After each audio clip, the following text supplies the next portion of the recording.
Doctor साहब, वफाकी वज़ीर ख़जाना ने इक़्तिसादी सर्वे पेश किया और उनकी जानिब से दावा किया गया कि हुकूमत ने महंगाई पर काबू भी पा लिया और मुल्क की मईशत दुरुस्त सिमत में जो गामजन है।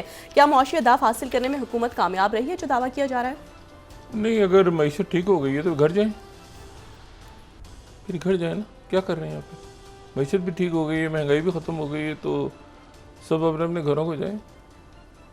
क्यों बैठे हैं सारे? ये एक बड़ा सवाल है ना। सारे मसाइल हल हो गए हैं। अच्छा, तो अब इस पे क्या तबसरा किया जाए? हमारी बड़ी ज़बरदस्त कोलीग फरिया इदरीस साहिबा की वालदा का इंतकाल हुआ। अल्लाह ताला उनके दर्जात बुलंद फरमाए और सब्र जमील अता फरमाए तमाम अहले खाना को, फरिया इदरीस साहिबा समेत। ये जो बातें हैं ना, ये देखें ना, ये बड़ा अरसा हो गया लेकिन मईशत हम नहीं संभाल पा रहे।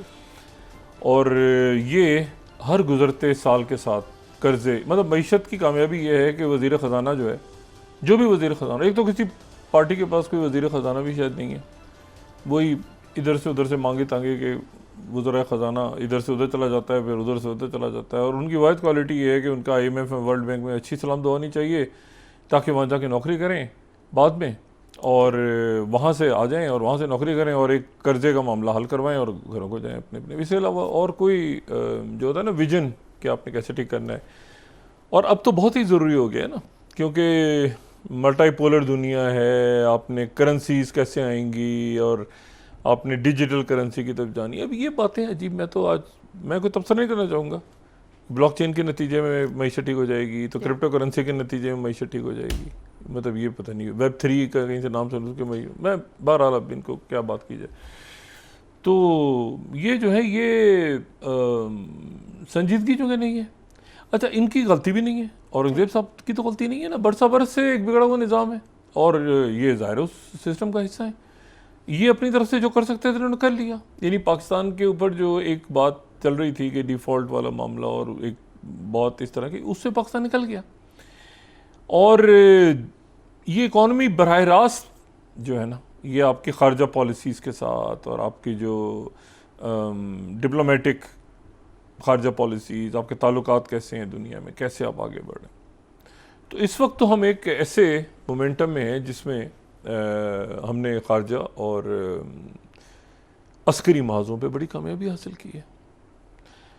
अब इसमें वो अगर कर लिए तो फिर ये तो हमारा इंटरनल इशू है ना। स्मगलिंग हो रही है और कार्टल्स बने हुए हैं और एलीट्स हैं। एलीट के झगड़े होते हैं ना, हुकूमतें बनना गिरना, एलीट्स की लड़ाइयाँ हो रही हैं ना आपस में। अच्छा, वो सेनेटर की सीट है तो ये फलां है तो इतने करोड़ रुपया दे दो, बाहर इतने भिजवा दो और क्रिप्टो के अंदर दे दो और ये दे दो, फलां दे दो। ये तो एक सारा सिलसिला, इसको तो रोकना पड़ेगा। और अब ये है कि बॉर्डर के ऊपर भी बड़े मामलात हमारे बेहतरी की तरफ जा रहे हैं अफ़गानिस्तान के साथ, और सेंट्रल एशिया के साथ बड़े आगे काम होने हैं। उनका जो है ना कोई तरीक़ाकार बनना ज़रूरी है। अब वो एक ज़माने में आपको इलाका गैर होता था, ये सारा स्मगलिंग का सामान, चोरी चकारी को बंदे अगवा के चले जाते थे, फिर वो फाटा के इलाके जो थे फिर वो रियासत का हिस्सा बने, फिर बाकी मामला तो आहिस्ता आहिस्ता। लेकिन ये जो है ना, ये पूरा सिस्टम एक बिगड़ा हुआ है और सिस्टम को ठीक करना है।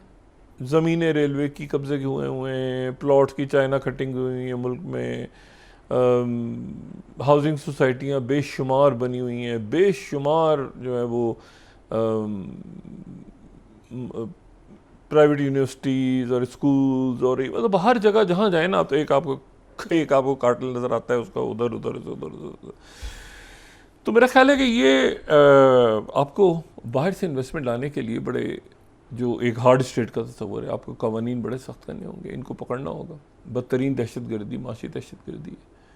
और सारा जो अब देखें ना, हमारे जो 5,840 अरब से ज़्यादा टैक्स छूट दी गई है। किन को दी गई है? कौन से लोगों को? वो जो जिन लोगों की पहुंच है बड़ी वानों तक, वही अपने आप को छूट दे देते हैं। और 9 माह में 76,007 अरब रुपए तक कर्जे पहुंच गए। तो ये कर्जा कमीशन रिपोर्ट बनी थी खान साहब के दौर में, वो उसी वक्त रुक गई, ठीक है। और वो फिर उसके बाद देखिए कहीं ना कहीं तो वो होगी, हमने कर्जे कितने लिए हैं, किससे लिए हैं, कहाँ लगे हैं, मतलब इसका कोई अकाउंटेबिलिटी तो होनी चाहिए। तो देखते हैं कि किस तरफ जाता है मामला, लेकिन मेरा ख्याल है कि अब एक ऐसी जगह हम पहुँचे हुए हैं इस वक्त बतौर एक रियासत कि अब हमें ये अपने इंटरनल मामला ठीक कर लेने चाहिए। ये बराह रास्त आपके जो क्राइम है और जो दहशत गर्दी है उसके साथ ये कार्टल्स की का ऐसे नेक्सस बना हुआ है। अच्छा, अब आप आ जाएं कि जी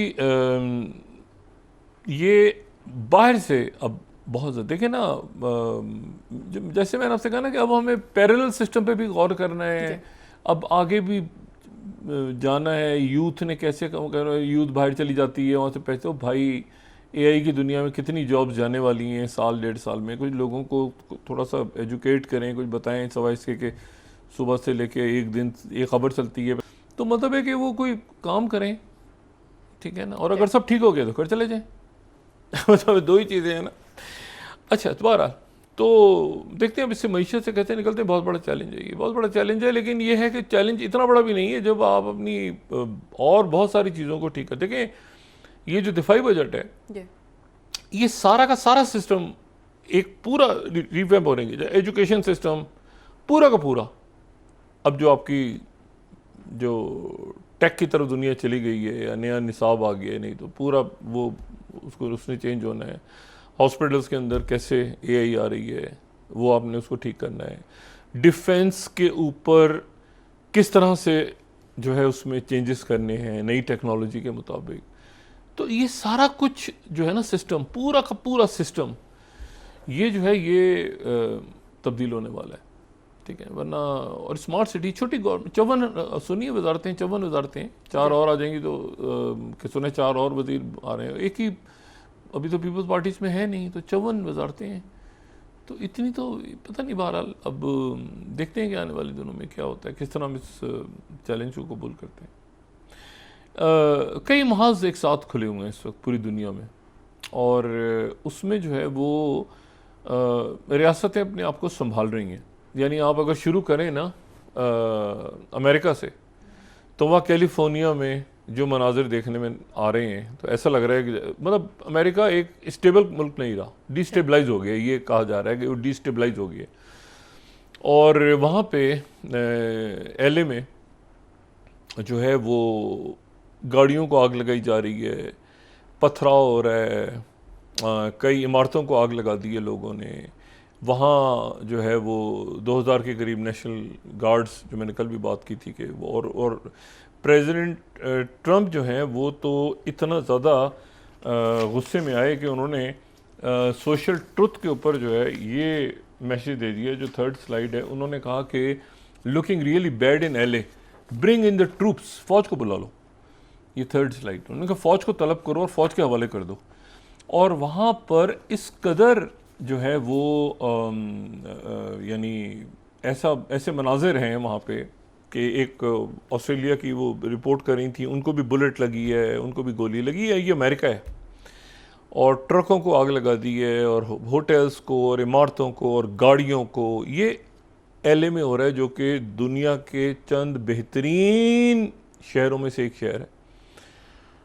और वो प्रेसिडेंट ट्रंप ने नेशनल गार्ड्स बुलाए थे, पुलिस जो है उसके जो है वो उसके काबू में नहीं आ रहे लोग, एक तरफ से दूसरी तरफ जाते हैं, दूसरी तरफ। अब ये लोग कौन से हैं? ये लोग वो हैं जिनको डिपोर्ट करने का हुक्म दिया गया है कि इनको डिपोर्ट किया जाएगा पकड़ के। लेकिन ये है कि इनको पकड़ना आसान नहीं है, उस इलाके की बहुत बड़ी आबादी जो है वो गाड़ियों पे चढ़ गए हैं, ये पकड़ दकड़। देखिए पुलिस वालों ने 3 को पकड़ा हुआ, मारता हुआ, तीनों को फेंटी मारी और ही निकल गए बंदा। इसको पकड़ने के लिए मुझे बताएं अभी इसको कौन पकड़ेगा? तो उसने 3-4 पुलिस वालों ने पकड़ा, उन्हें एक मारा, थप्पड़ निकल गया बंदा हाथ में। इसको पकड़ने गए थे पुलिस वाले। तो बात यह है कि अब ये पूरे अमेरिका के अंदर ये आपको मनाज़िर नज़र आ रहे हैं, तो आप ये सोचेंगे कि ये अमेरिका है, ये डिस्टेबलाइज हो गया उनका इतना बड़ा सेटअप। उनके जो गवर्नर हैं 4th स्लाइड में देखो, उन्होंने प्रेसिडेंट ट्रंप से रिक्वेस्ट की है कि 4th जो गवर्नर केविन न्यूसम इनका वो है निकनेम, मतलब गेविन के नाम से ही इनको ज़्यादा कहा जाता है। अच्छा, उन्होंने रिक्वेस्ट की ट्रंप इंतज़ामिया से कि जो अनलॉफुल डिप्लॉयमेंट है ट्रूप्स की, लॉस एंजल्स काउंटी में उनको वापस करके मेरी कमांड में दिया जाए, और कोई हमें मसला नहीं था जब तक कि ट्रंप इसमें नहीं कूदे। और this is a serious breach of state sovereignty, inflaming tension by ये वो वगैरह पर। अब ये इन्होंने ट्वीट कर दिया, उसके ऊपर जो सेक्रेटरी जो है वो आ गए। अब ये पूरी सोशल मीडिया पे वो जो है ना मार कुटाई। अब इसके ऊपर वो अगर सेकंड देखें तो पैथे एक्सित आ गए और उन्होंने कहा deranged allowing your city to burn and law enforcement to be attack, there is plenty of room for peaceful protect but zero tolerance, National Guard and Marines if need be stand with, ये जो इनका commission है जो कि वहाँ से deport कर रहा है IC। अच्छा, सेक्रेटरी डिफेंस नाउ थ्रेटनिंग, फिर उन्होंने कहा कि थ्रेटनिंग के ये मेरीन्स को बुलाएंगे, duty marines on American soil against its own citizens. देखें ना, अब ये जो अगर आप ये देखें सेकंड, तो नीचे गवर्नर और सेक्रेटरी दिफा की जो गुफ्तगू है तो वो आपको नज़र आएगी। पहले आप सेक्रेटरी की देखें और फिर नीचे गवर्नर की देखें, ठीक है ना। अब मेरीन्स को बुलाएंगे अपने ही शहरियों के ख़िलाफ़, और उनको जो है वो ये डीरेंज्ड बिहेवियर है वगैरह वगैरह। तो ये वहाँ पे अच्छी खासी अफरा तफरी इस वक्त अमेरिका में आपको नज़र आ रही है, और एक डिस्टेबलाइज, ये आप सड़कें देखें ना अमेरिका की, डिस्टेबलाइज आग लगा दी है। और इसमें वो कह रहे हैं कि डेमोक्रेट्स भी हैं, जब मेयर जो हैं शहर की, जो वो मेयर भी जो हैं वो शायद वो उन पर इल्ज़ाम लग रहा है कि वो भी इन मुजाहिरीन के साथ हैं, वो डेमोक्रेट हैं। वो कह रही हैं कि मेरे जो है इसमें क्यों इनको क्यों लाया गया है, ये क्यों आई हैं ये कैरिन, जो कैरिन बैस हैं वहाँ की मेयर सियाफा में। वो तो इस पूरे ये टर्मोइल जो है ये अमेरिका के अंदर टर्मोइल है और ये बढ़ रहा है। और प्रेसिडेंट ट्रंप इसको कैसे काबू करते हैं ये उन्होंने देखना है। ये मनाजिर बहुत कम देखे गए हैं अमेरिका के अंदर, और ख़ासतौर पे LA में या बाकी शहरों में भी। अच्छा वो इसको 65 के साथ ना मिला है। 65 में तो वो दूसरा मार्टिन लूथर किंग और वो मुजाहरे हो रहे थे ना उस वक्त। वो तो जब ये बुलाया गया था नेशनल गार्ड्स को, तो 1965 के बाद ये दूसरी तो ऐसे मनाजिर में देखने में नज़र आ रहे हैं। अच्छा, अब ज़रा महाज देखें ना, महाज कौन कौन से खुले हुए हैं। एक तो अमेरिका का अंदरूनी महाज बड़ा ख़तरनाक हो गया है, ठीक है ना। इलॉन मस्क कहाँ गए और बाकी क्या हुआ सारा। लेकिन शुरू करें ज़रा रशिया से। रशिया और यूक्रेन का मामला जो है वो बद से बदतर होता जा रहा है, और बयान ये हो रहा है कि कोई 500 के लगभग ड्रोन्स और मिसाइल्स जो हैं वो रात को फायर किए हैं यूक्रेन के ऊपर, और तमाम इलाका यूक्रेन का। अगर ये फर्स्ट मैप देखें ना, तो ये फर्स्ट मैप में जो द्नीपर रिवर है, तो इसके साथ ये द्नीप्रो पेट्रोवस्क का जो इलाका है, तो यहाँ तक जो है वो रशियन आर्मी पहुँच गई है। यानी सेंटर में ये देख रहे हैं आप। यानी पहले तो वो 4 इलाके थे ना, ल्यूहांस्क, डोनेत्स्क, ये ज़ेपोरिज़िया और क्रीमिया और ये सारे इलाके। लेकिन अब जो सेंट्रल इलाके हैं वहाँ पर पहुँच गए हैं, जो रशियन ट्रूप्स हैं वहाँ पहुँच गए हैं, और उनका ये कहना है कि ये वो इलाका है जो बफर जोन बनेगा। बफर जोन बनेगा, जो दरमियान में बात हो रही थी कि बहुत बड़ा इलाका है, या शायद पूरा यूक्रेन ही बफर जोन बन जाएगा वगैरह वगैरह। और पहली दफ़ा जो है, मैं आपको ये बताऊं कि पहली दफ़ा जो सर्जाई लेवरोफ हैं, सर्जाई लेवरोफ ने, जो कि उनके वज़ीर ख़ारजा हैं, तो सर्जाई लेवरोफ ने पहली दफ़ा बरतानिया के ऊपर बराह रास्त इल्ज़ाम लगाया है कि यूक्रेन के पीछे वो थे जो हमला हुआ है रशिया पे। इससे पहले जो है वो फ़ाइनली बात कर चुकी हैं बाकी लोग भी कि रशिया की और बरतानिया के मामला जो हैं ये ख़राब हैं। लेकिन मैं 8th स्लाइड यहाँ पे कोट कर रहा हूँ। UK clearly assist Kyiv regime in the terrorist attacks against Russia, top diplomat. 8th slide. अब ये देखिए, सर्जाई लेवरोफ के कहने का मतलब ये है कि ये मामला संजीदा हो गया। कह रहे हैं बरतानिया इसके पीछे था। और अगर मैं टर्की के इसी को फिर अगर मैं 48 टर्किश न्यूज़ एजेंसी कोट करूं, मॉस्को क्लेम्स कि Britain is 100% involve in Ukraine's terrorist attacks against Russia. तो ये जो मामलात हैं सारे, ये एक ख़राबी की तरफ जा रहे हैं कि वही डर्टी वार्ड्स के, अगर इसमें, और मुझे नहीं पता कि इसमें बरतानिया की तरफ से कोई ऑफिशियली अभी तो बात नहीं की गई, उनकी जो एडवाइज़र हैं, डिफेंस एडवाइज़र, उन्होंने ही बात की है सिंपली कि भाई ये 2 रोज़ पहले कि रशिया जो है ये हमारे पीछे आएगा और जर्मनी के पीछे आएगा।